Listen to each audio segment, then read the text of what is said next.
दोस्तों, जैसा कि आप सभी जानते ही हैं, जो भी मनुष्य इस धरती पर जन्म लेता है उसे एक न एक दिन इस भौतिक शरीर को त्यागना ही होता है। यही सृष्टि का नियम है और ये सर्वथा उचित भी है। परंतु जब चर्चा किसी अवतार की मृत्यु की होती है तो वास्तुतः इसका अर्थ मृत्यु नहीं होता है, क्योंकि अवतार कभी मरते नहीं हैं। गीता में भगवान श्री कृष्ण ने कहा है कि जब जब धर्म की हानि होती है तब तब मैं उसकी रक्षा के लिए धरती पर अवतार लेता रहूंगा। लेकिन दोस्तों, यदि हम श्री कृष्ण की बात करें तो वे इस सृष्टि के नियमों से परे हैं। उन्होंने जितनी लीलाएं की है उतनी शायद ही किसी और ने की होगी। इसी संदर्भ में कहा जाता है कि जब भगवान कृष्ण की मृत्यु हुई थी तत्पश्चात उनका दाह संस्कार किया गया था, लेकिन तब उनके शरीर का एक अंग नहीं जला था। अब प्रश्न ये उठता है कि यदि वास्तव में ऐसा हुआ था तो अभी उनका ये अंग कहाँ पर है, और यदि मौजूद है तो इसके क्या प्रमाण हैं? बस आज के इस वीडियो में आप और हम मिलकर इन्हीं कुछ प्रश्नों के उत्तर जानेंगे। नमस्कार और एक बार फिर स्वागत है आप सभी का आपके अपने वीडियो कलश यूट्यूब चैनल पर।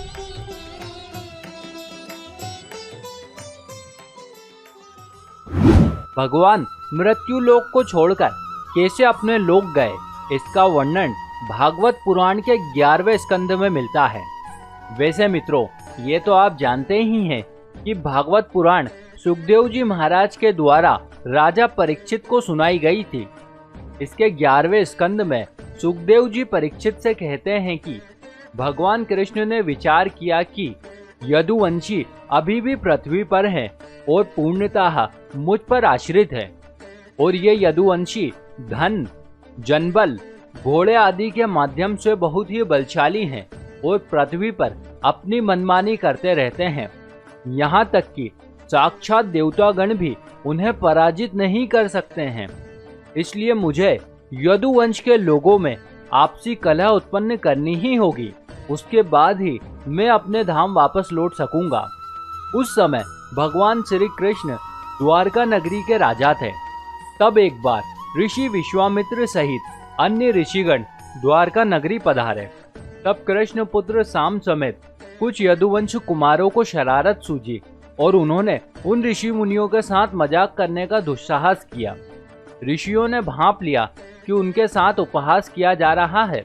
तब उन्होंने शाम को श्राप दिया कि एक दिन उसका तथा उसके कुल का नाश होगा।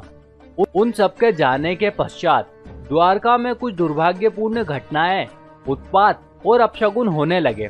तभी यदुवंशियों की बुद्धि भ्रष्ट होने लगी और वे आपस में झगड़ने लगे।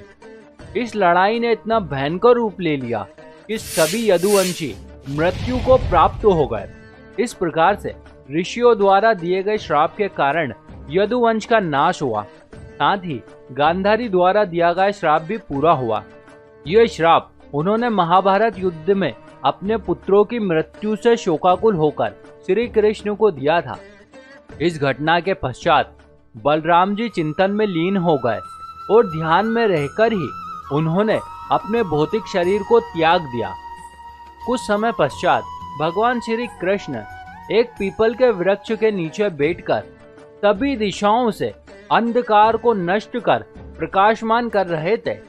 उस समय भगवान के बैठने की अवस्था कुछ ऐसी थी कि वे अपनी दाहिनी जांघ पर बायां चरण रखे हुए थे। उनके चरण कमलों की आभा रक्त के समान प्रतीत हो रही थी। तभी एक बहेलिया ने दूर से भगवान के श्री चरण कमलों को देखा, जो उसे हिरण के मुख के समान नजर आ रहे थे। उसने हिरण समझकर भगवान की देह को बाण से भेद दिया।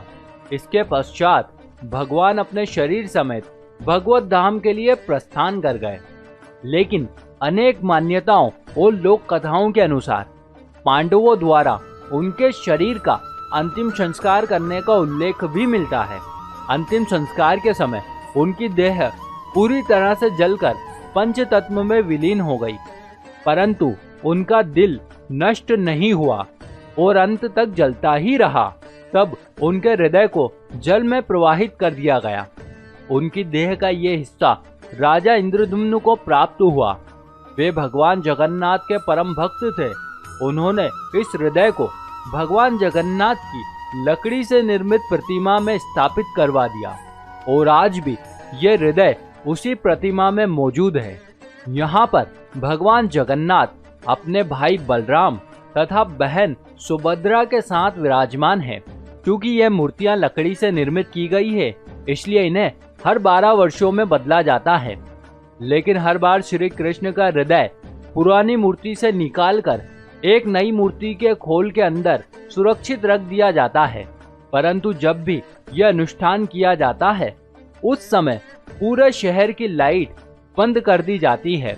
इसके पीछे लोगों की ये मान्यता है कि यदि उनका हृदय सूर्य की रोशनी अथवा किसी भी अन्य विद्युतीय प्रकाश के संपर्क में आता है तो इसमें ऐसा कंपन होने लगता है जैसे कि यह किसी प्रकार का कोई उपकरण हो।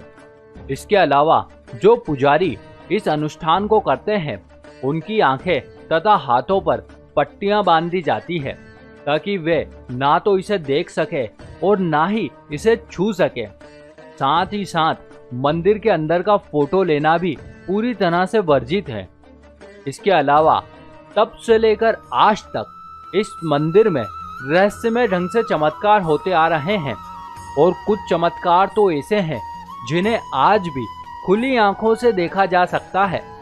इसमें सबसे बड़ा चमत्कार जुड़ा है मंदिर की ध्वजा से, जो सदैव हवा के विपरीत दिशा में लहराता है।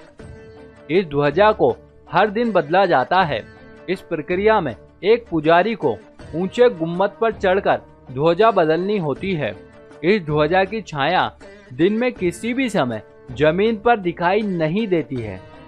श्री जगन्नाथ मंदिर की ऐसी मान्यता है कि अगर किसी दिन ध्वजा को बदला ना जाएगा तो ये मंदिर 18 वर्षों के लिए बंद हो जाएगा। इसके अलावा ऐसा कहा जाता है कि मंदिर में प्रतिदिन चाहे कितने भी श्रद्धालु दर्शन करने के लिए पहुंचे, मगर प्रसाद की मात्रा कभी भी कम नहीं होती है। यहाँ के विशाल रसोई को प्रतिदिन लगभग 800 लोग मिलकर बनाते हैं। यह प्रसाद भी अनोखे तरीके से पकाया जाता है। इस प्रसाद को पकाने के लिए 7 बर्तनों को एक के ऊपर एक रखा जाता है, मगर इसमें चमत्कार ये है कि इस प्रक्रिया में सबसे ऊपर रखे गए बर्तन का भोजन सबसे पहले पकता है और फिर नीचे वाले बर्तनों की सामग्री तैयार होती है। इसके साथ ही मंदिर पर लगा सुदर्शन चक्र आप किसी भी दिशा से देख सकते हैं।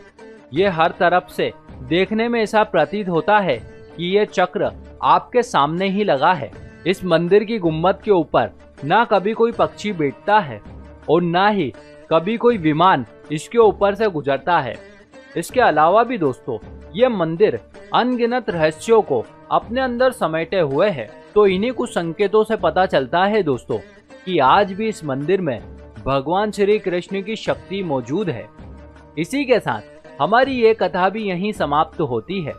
हम उम्मीद करते हैं कि आपको हमारी आज की जानकारी जरूर अच्छी लगी होगी। यदि आप भी इस विषय में कुछ एक सकारात्मक विचार रखते हैं तो नीचे दिए गए कमेंट बॉक्स के माध्यम से हमें जरूर बताइएगा। देखते रहिए वीडियो कलश यूट्यूब चैनल। आप सभी का बहुत बहुत धन्यवाद।